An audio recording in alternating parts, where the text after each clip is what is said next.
Right, this is the concluding episode of what we're doing. I've got it so that I can show you guys with the camera. So I'm working blind screen at the moment. So what we do is, this is the soil that we spoke about. If you can see this, hopefully. This is the soil that we sifted, that we're going to use to do all any imperfections in the garden. We're gonna fill them in. We've still got a bit of hardcore left. You can see this one. So we've still got this. We've still got this to use. So we'll dig out some more topsoil and get rid of the remainder of that. We had a big heap of that, so that's all gone. What else we got? Yeah, these are the aces that I got. These are nice, and I've got two round here, which are really nice. I don't know if the camera's going to come around or not. It may do. Yeah, so I got these as well, which are really nice. They're lovely. I love aces. I think they're wonderful. They're lovely this time of year. But you've got to keep them watered. I've got two out the front as well, and a couple of roses.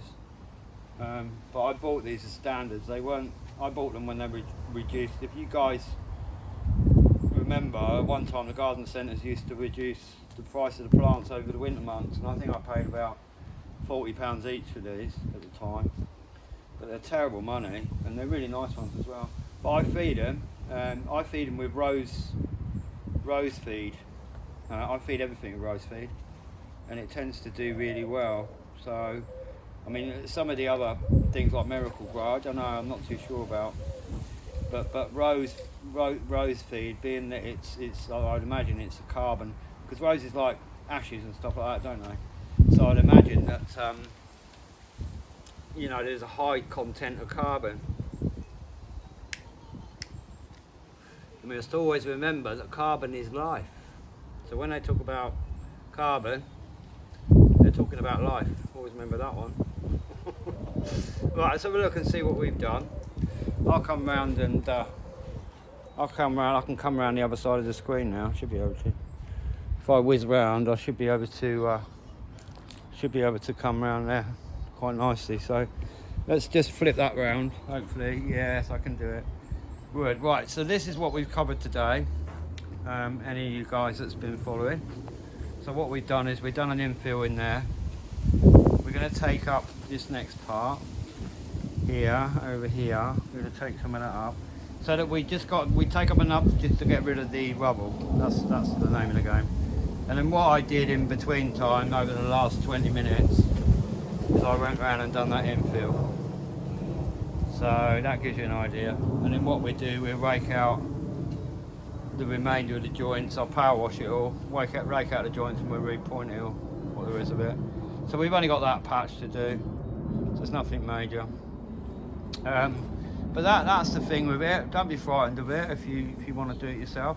If you've got a path that's a bit wonky, if it's got a dip in it, or you're not happy with it, then just take it up and relay it. There's no problem. That's the great thing about crazy paving, because it doesn't really matter. As long as you fill in a majority of the holes, then I don't really see the issue with it. I like crazy paving because it gets rid of a lot of. We have times when we take patios up, we've got a lot of hardcore, and we generally just get rid of them. So that's the house. If you can see that, that's the house I've nearly finished now, and it's nice and open plan, 4-bedroom house. So that extension, I built that extension on the side there, so I made it a good size 4. And it's got an alleyway down the side, and it's got a loft in the garage. So anyway, it's nearly finished. I mean, we're not far off completion really. It's got an alleyway down the side. Yeah, it's a lovely house. I love it to bits, but I'm going to sell it. I'll probably end up, I don't know, I'll probably end up going to Devon, to be honest. There's that topsoil that we looked at. I'll probably end up going to Devon myself, because I can go and buy, I don't know about my dad. My dad's a bit of a tricky customer. And he I don't know, he worships money more than he do, doing the right thing sometimes. So what we do is we'll crack on and do what we got to do. And I'm just gonna get on with my life anyway. I'm not gonna worry too much. I can do a lot. I can do, as you can see by the videos, there's not much I can't do. I pretty much do everything really. Anything from central heating, plumbing and drainage. I do everything myself. All the carpentry, plastering I do. You name it, I do it. I tiled all the floors in the house, which was quite good. So yeah, it's amazing what you can do on your own really, without even thinking about, you know, it's why we try and inspire you guys to, you know, to do things yourself. Don't go and get builders in. Because when you do a job yourself, you can plan it. You know, you can work it so that everything works, you know, correctly. I'm quite precise in what I do really. You know, especially with mechanical music and cars and stuff, I have to be. But the thing is, at the end of the day, don't go and get somebody else to do your work for you. You can do it yourself. You know, there's loads of information on YouTube now where you can pretty much do what you want. And don't go paying some ponzo, you know, some builder about, you know, 100 grand to do work for you. Because you can do it yourself. I do it all the time. And it's great because when you buy and sell properties, which the market's a bit not very good at the moment, but when you buy and sell properties, you can work out your profit ratio. Most of the stuff that I buy comes from eBay. I buy the kitchens from eBay. I buy the conservatory, that conservatory that's there, this one. This conservatory, I don't know if you can see it. My camera's not panning now. Yes, it is. Yeah, this let's go back that way. It's gonna come round. It's probably not gonna come round. Toxin technology. Yeah, that conservatory come from eBay. I got it and ordered it.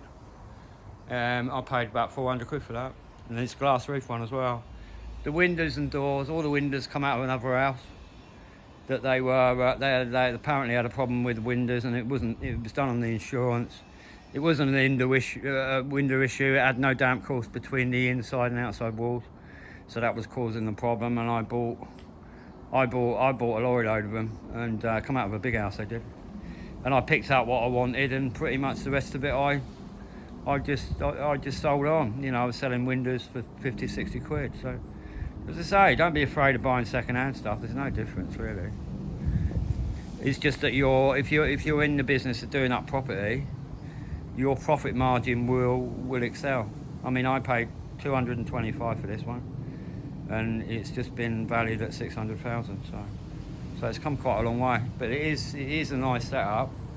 I'll take you inside and show you a little bit. I bet you guys have seen it on the videos that we do. It's a bit of a mess in here because I'm always doing YouTube videos, but you can see the size of it. It's open planned. It's got a lovely sized kitchen because we ain't got the fair organ in no more, so that's all gone now. But it's a lovely setup. She's a lovely setup, really. So looking back, I mean, with the lights and that, it's all LED lights as well. It'll sell, you know, it'll sell well. But these floors, I always tile them. I always tile floors because at the end of the day, I literally use a house. House normally gets used as a bit of a workshop. I mean, all that's got to be painted. It normally gets used as a bit of a workshop, and it gives me I don't have to worry about damaging floors or anything like that too much. And I can paint, and if I paint and get some on the floor, I can always just scrape it off. It's handy during the winter months because you know it can be cold, and sometimes I work indoors. You know, I might do a traction engine indoors or a fairground organ or something like that. So it's good. But yeah, I've got some plants. Well, I haven't got that many really. I sold because I do sell plants sometimes. But these aces are gorgeous, eh? Anyway, I'll go, and thanks for viewing. Don't forget about this paving. Don't be frightened of it. Get yourself a good straight edge. That's most important. Keep all your tools clean. Always make sure you wash them off afterwards, because dirty tools are no good to nobody. Always make sure you clean them off with a bucket of water and a brush. And what we do the infill. I'll go out and shoot out tomorrow and get some building materials. I'll do the infill in that little bit that's left, and then we'll dig up this section, and I'll show you how to do that edging. I did do a video on it, but it went off for some reason. I don't know what was over there. And we get rid of the main aim is to get rid of this rubble. That's all it is. And as I say, like as far as the topsoil is concerned, this stuff is good stuff. There's nothing wrong with that. And then what we do is we lose that on the garden. There's some low spots here and there, and what we do is we grade it out and then just go over it with grass seed and just let the grass grow through again. So anyway, please like and subscribe to the channel, and I'll catch you on the next one. But we will do a follow-up on that. I will do a follow-up on this one when I do the pointing, because I'll show you all the different techniques there are pointing. I don't bother too much, I just fill the holes in, but I will show you how to do raised pointing and stuff like that we can do. I'll probably use some limes as well, and different stuff that we use for restoring stone and that, just to give you, I'll try and show you different ways of doing things anyway. Anyway, thanks very much for viewing, and I'll speak to you soon. Take care, and live life and be free. Bye bye.